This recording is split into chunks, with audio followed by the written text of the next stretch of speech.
성부와 성자와 성령의 이름으로 아멘. 예수님과 어머니 하나 되신 성심을 통해 아버지 뜻 안에서 기도드립니다.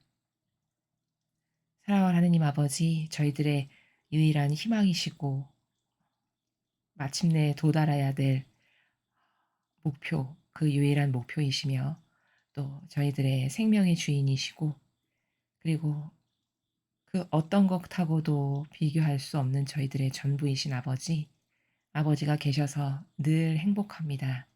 또한 아버지께 저희들의 내적이고 외적인 모든 것을 하나도 남김없이 쏟아부어 봉헌드리고 바쳐드리오니 아버지 부디 저희들의 전부를 완전히 차지하시고 지배하시며 정복하시고 다스려 주시옵소서. 같은 지향으로 이 나라의 모든 국민을 아버지 뜻에 봉헌드리며 또 전 세계에 흩어져 있는 아버지께 속한 소수의 선의 세력의 자녀들도 완전히 아버지의 뜻에 용해되어 아버지께서 그들을 차지하실 수 있기를 갈망하여 저희 사명이 되신 봉헌드립니다.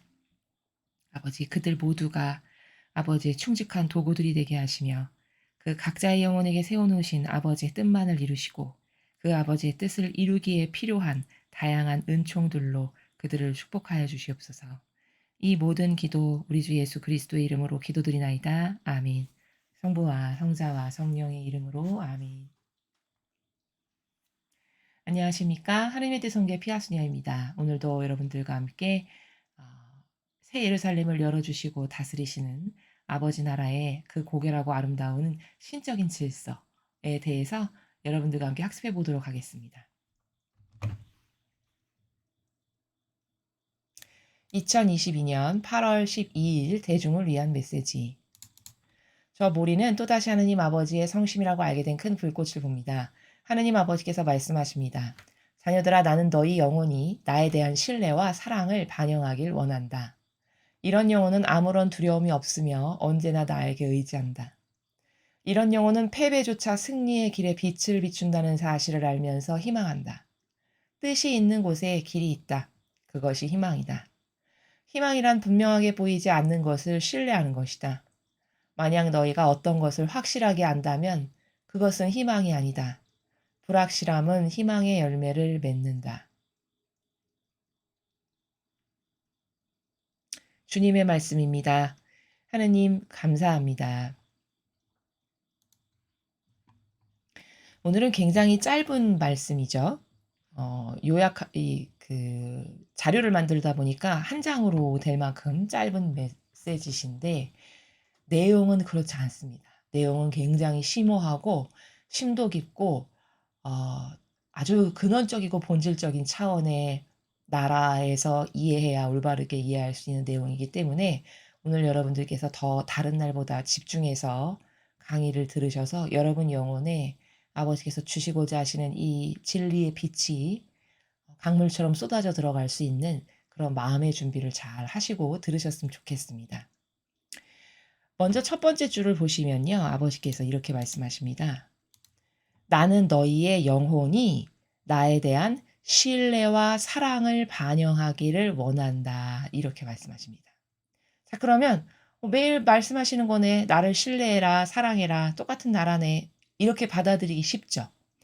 근데 요 신뢰라는 단어, 그리고 이 신뢰와 더불어서 믿음이라는 단어가 가지고 있는 그 본질적 차원의 나라는 굉장히 사실은 근원으로 거슬러 올라가면은 심오한 나라입니다. 그렇다고 해서 이해하기 어렵거나 그런 것이 아니라 우리의 생각의 차원의 수준이 항상 이 눈에 보이는 것에 지배받다 보니 잘 쓰지 않는 영역이라서 그것이 생소한 것뿐이지 뭐 그것이 엄청 심오하고 어려워서 아무나 알아듣지 못하는 그런 것은 아니라는 점이죠. 우리는 신뢰, 믿음 이런 속성을 그 사랑의 척도로 여깁니다. 세상의 인간도. 아버지도 그러하십니다. 그런데 그 신뢰와 믿음이라고 하는 그리고 이 사랑이라고 하는 나라 이것을 이해할 때 그냥 이 유물론적 차원에서 살아가면 나한테 잘해주는 게 사랑이지. 나한테 친절한 게 신뢰고 믿음이지. 이렇게 생각하는 게 다다. 그러면 오늘 여러분이 들으시게 되는 신뢰와 믿음의 차원의 나라는 그런 차원에 비교한다면 완전히 차원이 다른 그런 나라입니다. 먼저 여기 지금 이 아버지께서 말씀하시는 요 문장의 겉에 드러나 있는 문장 말고 요 문장을 통해서 그 너머의 행간에 있는 속뜻, 아버지가 가지고 계시는 의지를 먼저 헤아려 보면 너의 영혼이 나를 신뢰하고 사랑해서 그 너의 영혼이 나에 대한 신뢰와 사랑을 반영하기를 원한다. 이렇게 말씀하셨거든요. 그럼 요 반영하기를 원한다라는 행간의 나라는 뭐냐면 나는 너를 이 정도로 나는 너를 전부로 무한성으로 영원성으로 이렇게 사랑하는데 그런 내 사랑에 그런 나의 신뢰에 너는 어떻게 화답할래? 너는 어떻게 반영할래? 요렇게 물어보시는 행간의 나라입니다. 이게 그냥 종결 어미형으로 쓰여 있지만 그 속 의지의 나라는 그렇다라는 겁니다. 자, 그럼 이제 신뢰와 사랑이라는 나라에 대해서 살펴보죠. 먼저 우리가 신뢰라는 단어를 모르는 사람은 없죠. 신뢰? 믿는 거지. 믿는 거? 그게 곧 신뢰하는 거지. 다시 말해 신뢰와 믿음은 하나의 나무에 펼쳐져 있는 두 개의 나뭇가지와도 같은 그런 관계입니다. 그런데 이런 생각을 한번 근원적으로 해보죠. 여러분은 보이지 않는 것을 어떻게 신뢰한다고 구체적으로 설명할 수 있습니까? 무슨 말이냐? 조금 더 들어가서 설명을 하면 만일에 여러분이 신앙인이신 걸 알고 어떤 성당에 관심이 있거나 가톨릭에 관심 있는 사람이 하나 여러분에게 다가와서 당신이 그렇게 열심히 신앙생활 하신다던데 도대체 믿음이 뭡니까? 하느님을 신뢰한다는 게 뭡니까? 누가 여러분에게 그런 질문을 하면 여러분은 어떻게 대답해 주시겠습니까? 막 급격히 당황하면서 아우 글쎄 내가 성당은 오래 다녔는데 잘 몰라요. 이렇게 말할 순 없잖아요. 혹은 뭐 믿는 게 믿는 거지. 하느님이 온 우주 만물의 주인이시라는 걸 믿는 거지. 이렇게 희박하게 대답을 하면 그 상대방이 성당에 한번 가볼까 하고 다가왔다가도 내가 잘 이끌지 못하게 되는 그런 결과를 빚을 수도 있겠죠. 그러니까 저희 강의를 듣는 여러분들만이라도 오늘 배우시는 이 차원의 나라를 곰씹고 곰곰이 생각하시는 차원의 나라에서 여러분의 영혼 안에 예수님과 성모님과 함께 들으시면서 새기셔서 여러분의 신앙도 더 본질적인 것이 되고 더 근원적인 것이 되게 하고 그리고 누군가를 인도할 때도 그런 근본의 밑바탕이 나에게 어느 정도 있어야 내가 누군가를 인도할 때 그를 정말 확신에 찬 신앙과 믿음과 신뢰로 이끌어 줄 수 있겠죠. 이런 목적성을 가지고 여러분이 강의를 들으시면 더 학습 효과가 뛰어날 것 같아서 말씀을 드립니다. 자, 신뢰다. 보이지 않는 하느님을 어떻게 신뢰할 것인가? 라는 거죠. 그러면 이런 물음을 또 하게 돼요. 그냥 신뢰하고 그냥 믿는 거 아닌가? 이 거짓 교회가 여러분에게 신앙에 대해서 가르칠 때 그냥 믿음은 믿는 거야. 신뢰는 그냥 하느님이 온 우주 만물을 만드셨고 창조하셨다니까 그냥 믿는 거야. 이렇게 막연하고 피상적인 하느님으로 여러분에게 가르쳤기 때문에 여러분의 신앙의 뿌리가 튼튼하지가 못한 거거든요. 그러니까 조금만 뭔가가 다가오면 사정없이 흔들리는 것은 내 신앙의 뿌리가 매우 미약하고 약하구나.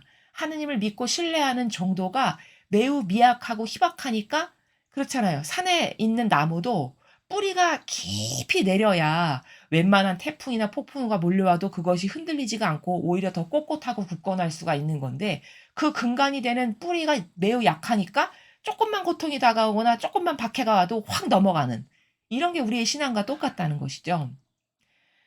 다시 말해 제가 여러분에게 드리고 싶은 말씀의 핵심은 뭐냐면 신뢰라는 거는요. 그리고 믿는다는 거는요. 내가 인정할 수 있을 때 그 믿음과 신뢰가 굳건해지고 단단해지는 겁니다. 그러니까 막연하게 교회가 그냥 믿는 거. 그러니까 성모님에 대해서 믿을 교리 이렇게 말하는 건 완전 잘못된 겁니다. 그 하염없이 희박하게 만드는 거예요. 인간의 그 믿음의 차원의 나라를 하느님을 신뢰하는 마음을 하염없이 희박하게 만드는 겁니다. 그런 믿을 교리 요런 교묘한 단어를 씀으로써 그게 왜 믿을 교리냐? 믿을 교리라는 거는 단어 안에 품어져 있는 행간의 나라가 참 역겨운 건데 왜냐? 딱히 내가 증명할 순 없는데 초자연적인 거는 원래 그런 거야. 그냥 믿을 교리야. 이렇게 그러니까 너희가 그냥 믿어. 이런 나라거든요. 근데 그건 천만의 말씀이고요. 성모님에 대한 저희가 그 성모님에 대한 강의를 며칠 전 아버지께서 말씀하셔서 올렸는데 성모님에 대한 모든 그 속성과 그분의 아름다움의 극치는 다 입증할 수 있는 겁니다. 진리의 세계에서 하나하나 다. 이 거짓 교회에 인간을 속이는 수많은 역겨운 것 중에 하나가 뭐냐? 잘 모르면 신비 이러고 넘어가게 해요. 그렇죠? 인간의 머리로 그런 오묘하신 하나님의 그런 나라를 다 이해할 수 없는 거야. 그냥 무조건 믿어. 그리고 신비 이렇게 이름 붙이면 돼. 이러니까 희박한 거예요. 이러니까 누구에게 설명해 줄 수도 없어요. 왜냐? 나도 정확하게 모르거든. 나도 정확하게 뿌리를 내려서 땅에 굳건히 박고 있지를 못하니까 누가 나에게 다가와서 하나 물어봐도 10년, 20년, 30년을 다녀도 똑바로 설명해 줄 수 없는 이런 사태가 누가 빚어진 거냐? 누구로부터 이게 기인한 거냐? 그게 거짓 교회가 여러분에게 그렇게 막연하고 피상적인 나라에서 그냥 믿을 결이 그냥 믿는 거야. 이래서 그렇다라는 겁니다. 그러나 제가 매 강의 때마다 누누이 말씀드리지만 진리는요. 과학보다 더 정확한 겁니다. 정직하면 제가 잘 몰라서 증명을 못합니다. 이렇게 말을 해야죠. 그렇죠? 제가 초자연법을 잘 몰라서 제가 천상의 질서를 잘 아는 바가 없어서 여러분에게 입증할 수 있을 만큼 설명을 못하는 겁니다. 차라리 이렇게 정직하게 말하는 게 더 나은 겁니다. 자신도 모르면서 피상적이고 막연한 걸 남에게 강요하거나 전달할 것이 아니라. 그렇죠? 왜냐? 그 남에게 영향력 끼치는 거거든요. 자, 그래서 믿는다는 거, 신뢰한다는 거는 마치 나무의 뿌리처럼 구체적인 뿌리가 쫙쫙 뻗어 있는 게 믿음이고 신뢰하는 겁니다. 다시 말해 하느님을 믿고 예수님과 성모님을 믿고 신뢰한다는 건 어떤 거냐? 그분에 대해서 인정할 수 있는 백데이터가 나에게 너무 많아가지고 그 많은 백데이터를 통해서 저는 아버지를 신뢰합니다. 저는 예수님과 어머니를 정말 전부로 믿습니다. 이렇게 되는 게 건강하고 튼튼한 믿음이라는 겁니다.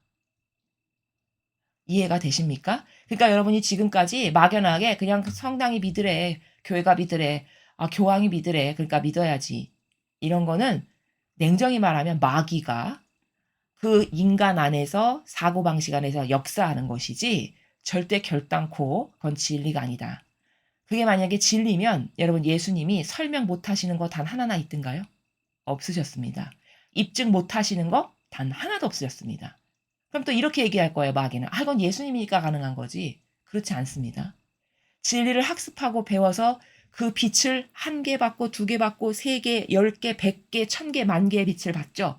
그럼 그 세계가 점점 뚫리고 열리고 점점 많이 보이면서 내가 하는 것이 아니라 내 안에서 예수님과 성모님께서 함께 사시면서 그분께서 내 안에서 말씀하시게 해드리는 나는 충직한 도구, 이 완성을 향해 걸어나가는 겁니다. 이게 올바른 신앙생활입니다.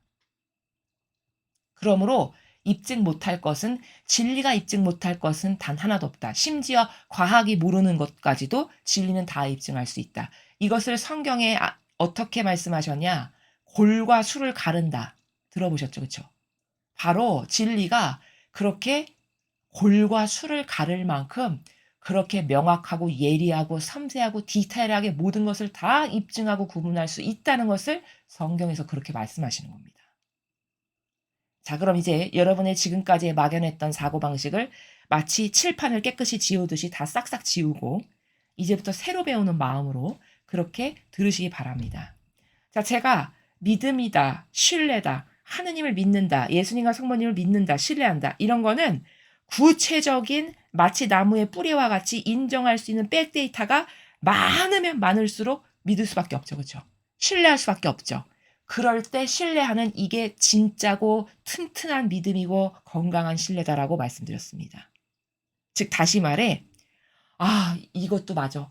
이것도 맞네? 그래, 이것도 맞구나. 어머, 이것도 맞네? 이렇게 해서 맞네, 맞네 해서 확신할 수밖에 없는 것이 자꾸 쌓이고 쌓이니까 아버지 저의 전부십니다.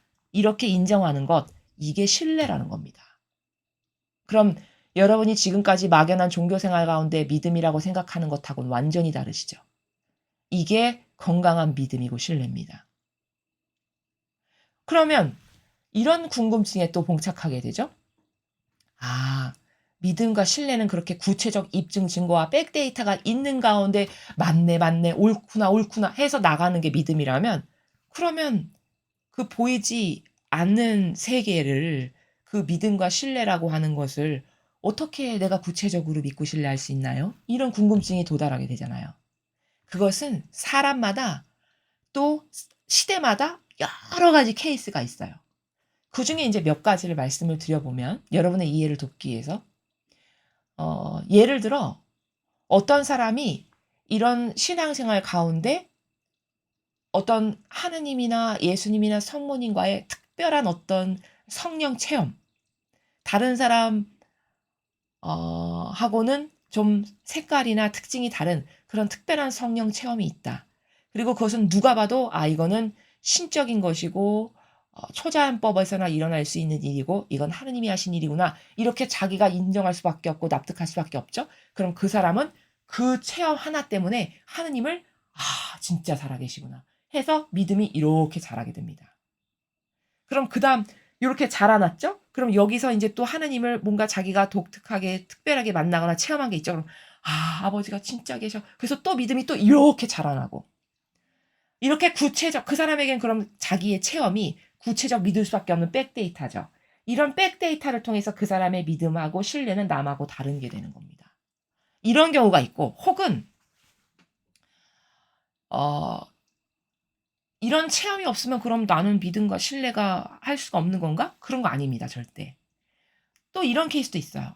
예를 들어 성경에 나오는 그 기록된 것이 나는 그 기록됐을 때 당시의 사람은 그거를 확인할 수 있는 길이 없지만 우리는 후시대에 살아가니까 수천 년 전에 아버지께서 예언하신 게 진짜 이루어졌는지를 역사를 찾아보면 진짜 이루어졌는지 확인할 수 있잖아요.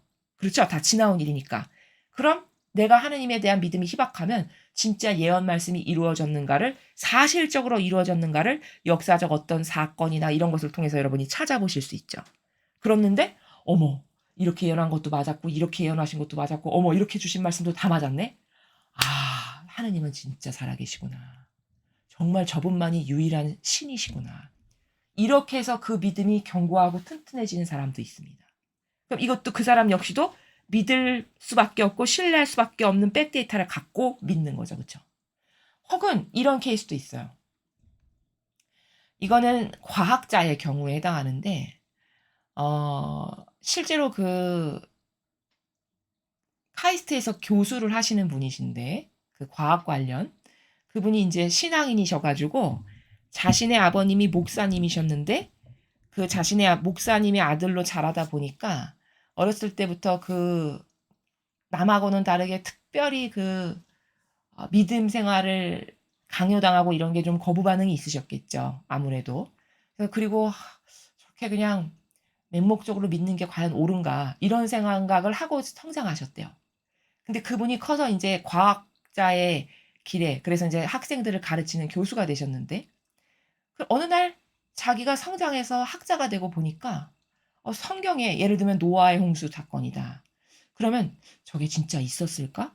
궁금해지기 시작한 거예요. 그래서 이분이 자기가 또 과학을 전공했으니까 그게 진짜로 일어났던 일인가를 탐구하고 찾아보고 알아보기 시작하셨어요. 그래서 그것뿐만 아니라 이제 성경에 나오는 수많은 역사적 사건들 그때마다 아주 괄목할 만한 것들이 많이 있죠. 그런 것을 이분이 자신이 전공을 살려서 그리고 자신 주변에 있는 과학자의 도움을 빌려서 하나하나 캐보기 시작한 거예요.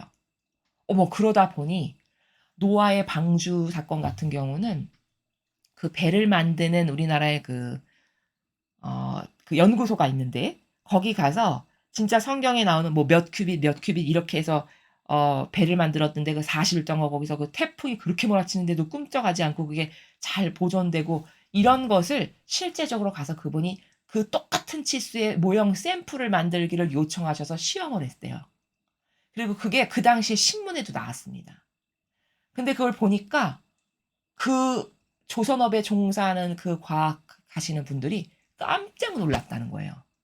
아니 이거 이 배의 이 사이즈 도대체 누가 준 거냐 이렇게 물어보더랍니다. 그러니까 이분이 그게 성경에 나오는 노아의 홍수 때 그 방주의 사이즈다 이렇게 이야기를 했답니다. 그랬더니 그 과학자분들이 다 깜짝 놀라면서 이건 현대 과학이 가장 안정적인 태풍이 아무리 몰아쳐도 절대 넘어지지 않을 가장 안정적인 비율의 배를 만들 때 사용하는 그 사이즈의 측량 비율과 똑같이 일치한다라고 증언을 해주더랍니다. 실제로 시험을 했는데도 그렇게 나왔고 결과가. 여러분 놀랍지 않습니까? 이분이 거기서 소름 끼치도록 놀란 거예요. 아, 내가 막연하다라고 생각했던 거는 나의 큰 오산이고 착각이고 실수구나. 성경은 진짜 진실이구나. 이분이 그때부터 성경을 완전히 100% 신뢰하시게 됐다라는 자신의 이야기를 하시는 과학자분을 제가 이제 본 적이 있는데, 그리고는 그 배 조사하면서 거기 함께 동원했던 과학자들 있죠. 또 그 배 측량을 하고 설계를 하면서 그분들도 그 사실 단 하나만을 가지고 야, 이건 빼도 박도 못할, 이거는 세상에 그 수천 년 전에 사람은 절대로 이런 걸 알 수도 없고 그때 측량 기술이 발달을 했겠습니까? 뭐가 발달했겠습니까? 그렇죠? 야, 이건 불가능하다. 이건 진짜 신만이 하실 수 있는 분인데 진짜 신이 계시구나. 그래서 그분 모든 분들이 다 신자가 되셨답니다. 하느님을 아주 퍼펙트하게 인정한 거죠. 그 단 한 개의 과학적 실험으로 인하여. 바로 이런 게 뭐냐. 그분들은 그럼 막연한 걸 믿는 게 아니죠. 완전히 자기가 이건 인정할 수밖에 없어. 야, 이건 확신할 수밖에 없어. 야, 이건 정확하구나. 완벽하구나. 해서 그 자기가 체험했고 과학적 사실로 입증받았고 혹은 신앙 체험 혹은 성경에 나온 예언이 이루어졌나 찾아보니까 다 이루어졌네. 이런 누구도 부정할 수 없는 확신할 수밖에 없는 백데이터를 차곡차곡 쌓아서 그것을 많이 갖고 있는 사람은 믿음이 탁월할 수밖에 없고 신뢰가 그 사람은 태풍이 불어와도 꺼지지 않는 이런 믿음과 신뢰를 가지고 되는 거는 그렇게 하느님에 대해서 알고 깨닫고 발견해서 그것을 근거로 해서 성장하고 단단해지고 굳건해지는 것이 믿음과 신뢰의 나라다라는 겁니다. 이해가 되시죠? 그러니까 여러분이 지금까지 한평생 막연하게 종교 생활을 하셨다면 여러분은 철저히 속으신 겁니다. 자고로 진리의 나라는요. 진리의 나라만큼 섬세하고 디테일한 나라는 없어요. 이 지구상에 인간이 살아가는 유물론적으로 보이는 우리는 인간이 되게 만물의 영장이라고 생각하면서 자부하고 섬세하고 아름다움도 추구할 줄 알고 디테일하다고 생각하죠.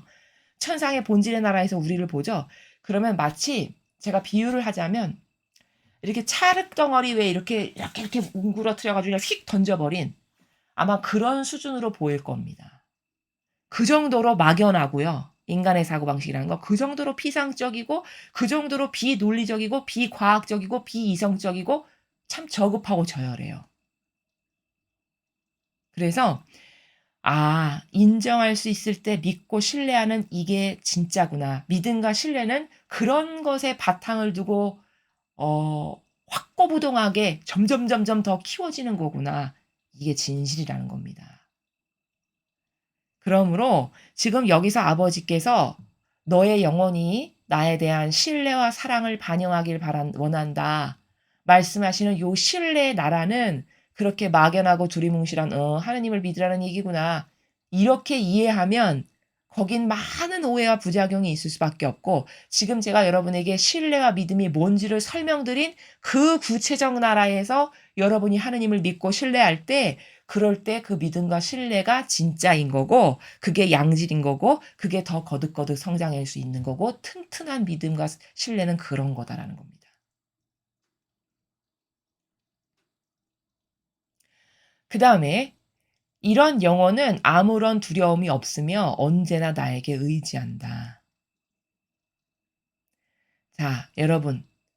그런 수많은 백데이터, 믿을 수밖에 없는 백데이터를 가지고 그것 위에다가 그렇게 깊이 뿌리를 내리면서 성장하는 나무는 제 아무리 고통이나 시련이 왔다라고 해서 그렇게 쉽게 그걸 뽑아버리거나 변절할까요? 그럴 리가 없겠죠. 그러니까 믿음이 약하고 심약하고 나약한 것은 어떤 측면으로 보면은요. 그렇게 자기의 믿음의 근거가 희박하기 때문에 그런 거예요.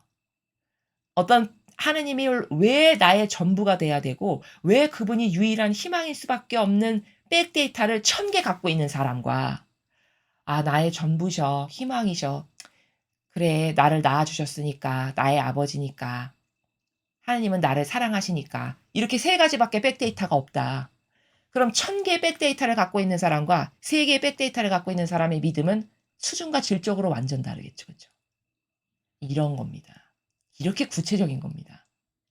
그래서 이런 영혼은 앞에서 제가 말씀드린 것과 같이 그렇게 구체적 사실적 데이터를 갖고 하느님을 신뢰하고 사랑하고 전부로 여기는 영혼. 그런 영혼은 아무런 두려움이 없으며 왜? 1000개의 백데이터가 나한테 있는데 하느님이 나의 전부라는 그러니까 아무런 두려움이 없죠. 언제나 나에게 의지한다. 왜? 그분이 모든 답의 솔루션은 그분만 갖고 있다는 걸 내가 너무나도 잘 아는데 누구에게 의탁할 사람이 누가 있겠어요? 나의 문제나 고뇌나 나의 갈증이나 갈급함이나 혹은 내 안에 있는 마귀를 몰아내실 수 있는 분이 뭐 이 세상에 누가 그런 것을 할 수 있단 말입니까? 그러니까 이건 아버지만이 하실 수 있어. 그것에 요만큼의 추후의 의심도 없으니까 항상 그런 아버지께만 의탁할 수밖에요. 의지하고. 너무 당연한 겁니다. 그죠? 그러니까 어 이런 어떤 믿음이라든가 신뢰라고 하는 나라가 무엇인지를 오늘 구체적으로 여러분이 리얼하고 사실적으로 깨닫는 게 이 학습의 중요 목표가 돼야 됩니다. 오늘 이 메시지에서. 이런 영혼은 패배조차 승리의 길에 빛을 비춘다는 사실을 알면서 희망한다. 이게 도대체 무슨 말일까요? 패배조차도 승리의 길에 빛을 비춘다는 사실을 알고 희망한대요. 그런 사람은. 이거는 어떤 사람을 두고 하는 말이냐? 이런 거죠. 세상에서 패배한 것처럼 보이는 삶을 사는 어떤 사람이 있어요. 아유, 안 됐네. 망했네. 세상에 사람으로 태어나서 저렇게 불행하다니. 모든 사람이 보면서 혀를 끌끌끌끌 차는 그런 패배한 것처럼 보이는 삶에서도 그는 승리의 길, 희망의 길로 가득한 이런 영혼을 두고 하시는 말씀이거든요. 바로 그게 누구였냐? 성경에서 대표적으로 다니엘과 친구들이 그런 사람들이었죠. 그렇죠? 여러분 생각해 보십시오. 그 다니엘과 세 친구는 왕궁에서 살았던 왕족입니다. 왕족. 지금으로 말하면. 그러면은 이 서민하고는 삶의 질이나 풍요가 질적으로 달랐겠죠. 잘 먹고 잘 입고 고급으로만 살고 얼마나 그랬겠습니까? 그랬던 사람이 유배를 갔어요. 그러면 일반 평범한 시민도 유배를 가면 삶이 척박하고 힘든 법인데 왕궁에서 호의호식하며 곱게 자란 그 어린 소년들이 얼마나 유배 생활이 힘들고 고단했겠습니까? 그런데 항상 꼿꼿한 거예요. 보통 그렇게 남의 식민지에 눌려 살면 얼굴이 찌들고 영혼이 짓눌리고 이렇게 되는데 더 밝게 빛나는. 그리고 얼마나 정신이 탁월했냐? 저는 채소만 주십시오. 채소만 먹어도 저들하고 절대 떨어지지 않을 자신이 있습니다. 만약에 저 고기 먹는 청년들하고 저희하고 뭔가 차이가 나거든.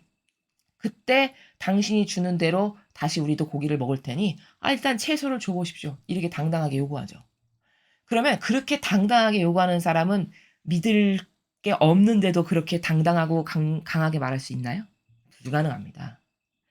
100% 짜리의 신뢰를 갖지 않는 사람은 그렇게 담대하거나 용감해질 수가 없어요. 그렇겠죠, 그렇죠? 상식이죠. 그러면 그 정도로 담대하고 용감했다는 건 뭐죠? 게다가 그 사건뿐만 아니죠. 사자굴에 집어 던져졌죠. 불가마 속에 집어 던져졌죠. 상상을 초월합니다. 그들 앞에 있었던 박해가. 아마 보통 사람 같으면은 집어넣기도 전에 기절해서 죽었을 수도 있어요. 심장마비 와서. 너무 놀래서. 그렇겠죠. 심약한 사람이 얼마든지 그럴 수 있습니다. 근데 거기서 살아남을 만큼이에요. 게다가 요만큼도 굴복하거나 굴하지 않고. 이러면 얼마나 강한 겁니까? 게다가 소년들인데. 그 성경에 보면 소년들이에요, 나이 또래가. 그럼 열 몇 살쯤 된 거거든요. 그럼 그런 어린 소년이 그 정도로 강인한 정신력을 갖출 수 있다? 그건 왜일까요? 든든한 뒷배가 있는 거죠. 믿는 구석, 쉽게 우리나라 말로 하면 믿는 구석이 있는 거예요. 그럼 믿는 구석이 있는 게 뭘까? 다니엘과 그 친구들은 하느님에 대한 그런 절대 신뢰성의 백데이터가 자기 마음과 정신 안에 많이 갖고 있는 거죠. 그러니까 아무리 뭐가 온다 한들 그러거나 말거나 소 닭 보듯이 이게 구현이 가능해지는 거죠. 바로 그런 사람을 두고 패배조차 남이 봤을 때 패배한 삶이지 뭡니까 그게. 왕궁에서 호의호식하면서 살았는데 남의 나라에 끌려간 것도 모자라서 거기서 노동을 하고 고역을 하고 산다. 그럼 패배한 인생이죠. 근데 그것조차도 승리의 길에 빛을 비출 만큼 강인하고 정신이 꼿꼿했어요. 그러면서 그런 것을 희망하면서 산대요. 그게 대표적과 다니엘과 친구들이라는 겁니다. 얼마나 멋있습니까? 그쵸? 이렇게 해야 믿음과 신뢰가 굳건해질 수 있는 거지 그렇지 않고는 열의 아합은 다 벌벌벌벌 떨면서 벌벌벌벌 사지욕신을 떨면서 그냥 목숨만 살려주시죠. 아마 이럴 겁니다. 그렇죠. 그러니까 믿음과 신뢰가 어떤 나라인지 여러분 구체적으로 아시겠죠.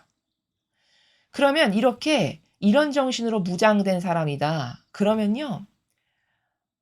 가장 절망적인 순간에서도 희망으로 가득할 수 있어요. 왜냐? 그 정도로 하느님께 대한 신뢰와 믿음이 투철하면요. 어떤 반향을 할 수 있는 거냐? 예를 들어 내가 사형수야. 죄를 엄청나게 큰 죄를 진. 근데 이런 하느님에 대한 믿음과 신뢰가 생겨서 그것을 100%로 구현했어. 그러면 한 사형수가 내일 내가 죽을 날이다. 사형당할 날이다. 집행 날짜가 결정됐다. 그러면 어떤 정신으로 효용과 가치를 그 죽음의 순간까지도 끌어올릴 수 있냐? 아, 아버지, 저에게 이제 허락하신 사형일이 내일인데 제가 어차피 죽을 거 온 인류가 아버지께 끼친 폐해, 그 폐악질, 역겨운 모욕, 치욕, 수치 이런 거 제가 다 끌어안고 내일 죽겠습니다.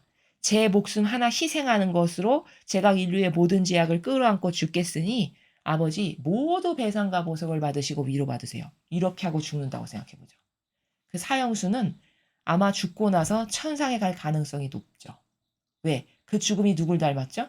예수님의 죽음을 닮았죠. 예수님이 온 인류의 죄악을 끌어안고 십자가에 처형당하셨죠? 아무 죄도 없으신데? 그러면 이 사형수도 예수님의 그 고통을 따라가려는 정신으로 그런 제가 지금 말씀드린 결연한 의지 가운데 죽음을 맞아들였다면 예수님이 구현하신 그 정신을 이 사람도 구현한 거죠.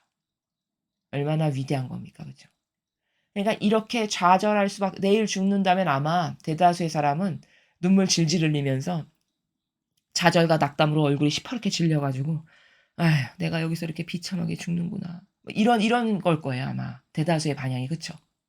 근데 그런 결연한 의지와 이런 신적 질서를 아는 나라에서 그렇게 죽는다면 그 한 명의 죽음이 결코 헛된 죽음이 되지 않겠죠. 엄청난 효용과 가치를 천상에 아버지께 선물로 드리는 것이 되죠. 이러니까 패배한 인생처럼 보이는 것조차도 승리의 길에 빛을 비춘다는 사실을 알고 희망을 하는 영혼이 바로 이런 사람들이라는 겁니다. 그럼 여러분 생각해 보십시오. 어차피 한평생 인생 살 거, 그거 몇 년이나 삽니까? 길어야 100년? 100년 못 살고 죽는 사람도 숱하죠, 그쵸? 그래봤자 100년 못 살고 80, 90 산다는들 그때까지 온전한 정신으로 살기나 합니까? 온전한 정신으로 그때까지 정정하게 살기도 사실은 힘듭니다. 물론 사람에 따라 다르겠지만. 그럼 기껏 해봤자 정신이 말짱해서 내 정신으로 뭔가를 구현할 수 있는 건 70년? 끼케야 80년? 그 70년과 80년의 세월이 우리가 살아보면 잘 알지만 얼마나 쏜살같이 지나갑니까? 그렇죠. 그럼 그런 인생에서 과연 내가 구현할 게 뭐고 희망할 게 뭐지? 이렇게 찰나처럼 짧게 지나갈 텐데 내 인생이. 언젠간 나도 그 죽음의 문턱을 맞닥뜨릴 텐데 내가 그때 후회하지 않으려면 나는 어떤 것을 희망하고 무엇에 구체적 목표를 두고 살다 죽는 게 맞을까? 이런 고민 하나 하는 사람 이 시대에 있을까요? 거의 없을 거라고 보여지죠. 현 시대의 작태를 보면 그렇죠. 그래서 이런 거라는 거고 뜻이 있는 곳에 길이 있다. 자, 뜻이 있는 곳에 길이 있다. 즉 하느님만을 믿고 갈망하고 한평생 희망하고 용해되기를 원하는 뜻으로 살았어. 그럼 그런 뜻이 있는 곳에는 내가 너에게 보여주는 길이 있단다. 이런 말씀이세요. 다시 말해 네가 나에게 한평생 순종했지? 그럼 반드시 내가 너를 도와준다. 이런 뉘앙스의 나라입니다. 그것이 희망이다. 그렇죠. 이렇게 아버지께만 뜻을 두고 한평생 갈망과 희망만을 하면서 살다가 그것을 구현하고 살다 죽었어. 그럼 그것이 유일한 우리의 희망입니까? 아닙니까? 유일한 희망이죠. 유일한 희망이라는 것도 막연하게 알 게 아니라 제가 지금 이렇게 설명드린 나라에서 구체적으로 곰씹으면 아, 진짜 나의 전부고 유일한 희망이시구나. 이렇게 누구나 납득하고 인정할 수밖에 없게 되죠. 희망이란 분명하게 보이지 않는 것을 신뢰하는 것이다. 자,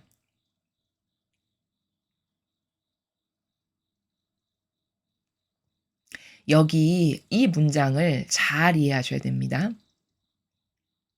왜냐? 희망이란 분명하게 보이지 않는 것을 신뢰하는 것이다. 근데 제가 아까 앞에서 설명할 때 신뢰?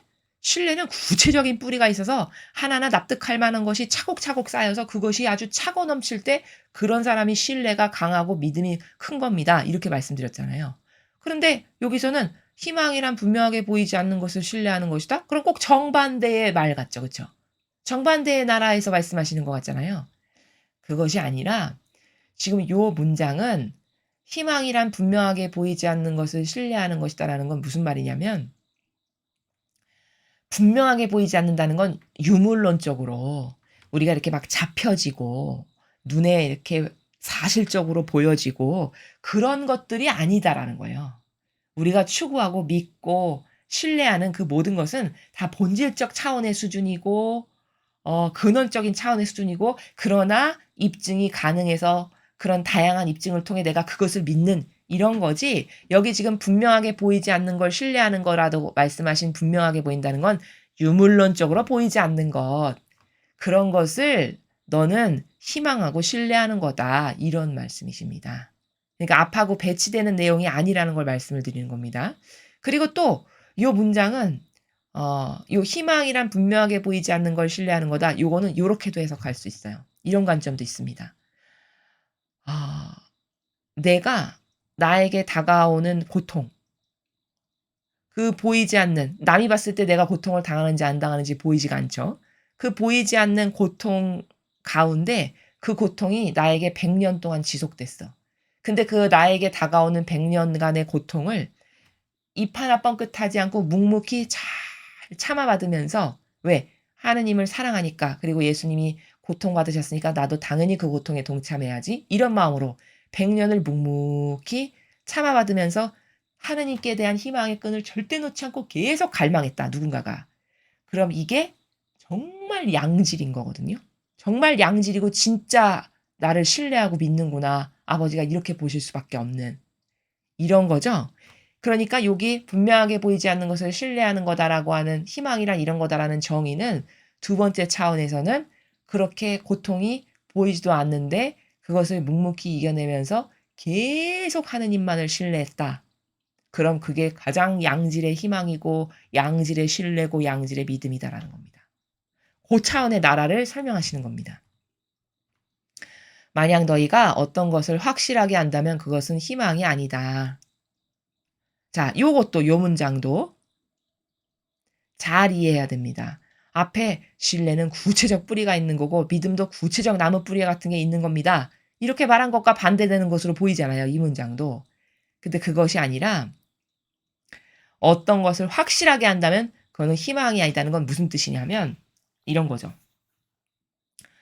어, 내가 지금까지 나에게 개인적으로 주신 체험이라든가 혹은 제가 아까 그 과학자의 예시라든가 성경에 나오는 것이 진짜 이루어졌는가를 확인해 보니 진짜 그렇게 됐네 해서 내가 지금까지 체험하고 확신한 것을 바탕으로 나는 하느님을 신뢰해. 그런데 그렇다고 해서 내 인생이 평탄하게 흘러가는 건 아니잖아요. 불구하고 앞으로 도래할 다양한 난관이 있고 역경이 있고 고통이 있고 어려움이 있고 이렇죠. 그러면 내가 지금까지 체험하고 확신한 것을 바탕으로 해서 나에게 앞으로 무슨 일이 일어날지 모르지만 앞으로 도래해야 할 모든 것들을 다 수용하고 받아들이고 오히려 영예로 여기고 희망하고 갈망하게 되는 그런 것을 여기서 지금 아버지께서 어떤 걸 확실하게 한다면 희망이 아니다. 오히려 네가 앞으로 벌어질 일이 모르는데도 불구하고 하느님만을 믿고 희망하고 신뢰하고 사랑해서 아버지가 다 도와주실 거야. 혹여나 안 도와주셔. 그럼 다니엘처럼 그 뜻하시는 바가 있지. 내가 이 고통을 받아야 될 이유가 있는가 보지. 이런 마음, 이런 사실적 나라, 이런 정신, 이렇게 이런 길을 걸어가는 사람이 하느님께만 희망을 두고 올바르게 살아가는 사람이다. 라는 겁니다. 그러니까 이 문장 역시 앞에 무조건 맹신주의자로 아무것도 모르는데 그냥 아멘 하면서 믿어. 그 차원이 아니라는 것을 제가 지금 부연 설명을 하는 겁니다. 어떤 믿음이 어느 정도 생겼으면 그것을 가지고 앞으로 도래할 것을 확실하게 알지 못하지만 내가 하느님께 대한 신뢰와 믿음이 이런 양질의 신뢰와 믿음이 있으니까 앞으로 나에게 도래할 것도 무엇이 닥치건 나는 희망과 신뢰를 하느님께 절대 놓지 않아. 이런 자세, 그런 마음의 나라를 가져라고 말씀하시는 거죠. 불확실함은 희망의 열매를 맺는다. 자, 앞으로 나의 인생에 무엇이 닥칠지를 몰라. 그게 불확실함이죠. 그러나 그런 불확실함이라고 해도 내가 항상 희망의 열매를 맺으면서 살아가는 사람은 전자에 제가 설명드린 것과 같은 하느님과 예수님과 어머니에 대한 절대 신뢰가 근간의 뿌리에 아주 굳건히 박혀 있는 사람. 이런 사람은 앞으로의 인생을 다 우리는 모릅니다. 한 치 앞도 모르는 게 인간인데, 그쵸? 그 불확실함이 아무리 와도 늘 희망하고 갈망하고 소망하고 굳은 믿음으로 하느님께만 의탁하는 그런 열매를 맺고 살아간다라는 나라에서 지금 말씀하시는 그러한 내용입니다.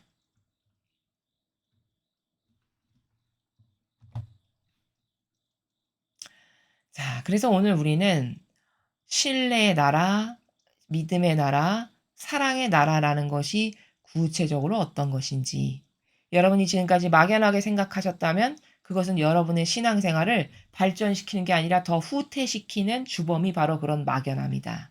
그런 피상적인 거다. 라는 것을 여러분에게 조금 상세하게 설명을 드렸습니다. 우리는 진리를 배우면서 자꾸 어떻게 돼야 되냐면요. 사고방식에 낡은 때를 벗겨야 됩니다. 이 누룩으로 뭔지도 모르고 받아먹어가지고 어, 아주 그냥 도포된 온통 시커먼 걸로 도포된 이런 사고방식을 이 빛으로 닦고 계속 닦아내서 다시 새하얀 걸로 만드는 일련의 이 과정이 한평생의 신앙생활의 과정이고 여정이다.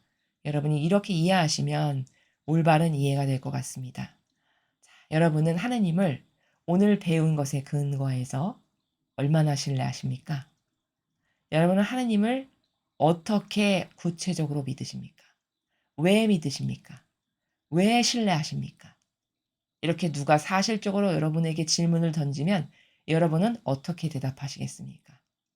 오늘 배운 것을 바탕으로 해서 스스로에게 자문해 보시고 그것에 훌륭하게 답할 수 있는지를 점검해 보시기 바랍니다.